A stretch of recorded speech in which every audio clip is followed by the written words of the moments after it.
రాజన్న సిరిసిల్ల జిల్లా వేములవాడ రాజన్న ఆలయ వసతి గృహం అద్దె గదుల్లో దొంగలు హల్చల్ చేశారు.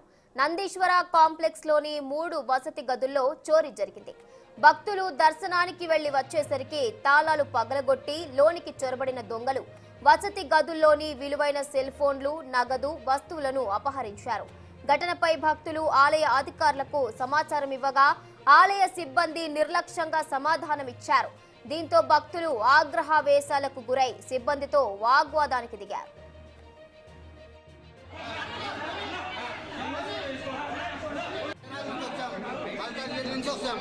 ఏదో దేవ దర్శనం చేసుకుని వెళ్దామని వచ్చినాము. వచ్చి ఉదయం స్నానం చేస్తాం, మీద అంట గుడికి వెళ్ళాము. 11:30 రూమ్ తాళం బలగొట్టి ఉన్న మొబైల్ 8 మొబైలు, 10,000 క్యాష్, 1 తులం గోల్డ్ మొత్తం తీసుకొని పోయిండు. వచ్చి మేము 2 ఓపెన్ ఉంది, మొత్తం బట్టలు ఇట్లండి పనికి వచ్చి దాన్ని పడేసిపోయింది. పనికి వచ్చి నాకు ఎత్తుకొని పోయిండు. వచ్చి చూసేటాలకు మాకు తిండి లేదు. ఫోన్పే, గూగుల్ పే ఉన్నాయి కదా, అన్ని ఫోన్లో ఉన్నాయి. ఇంకా ఈ పైసలు చిన్న పిల్లలు ఉన్నారు, షుగర్ పేషెంట్లు ఉన్నాం, పైసలు లేవు. ఇప్పుడు ఎట్లా పోలేదు మేము?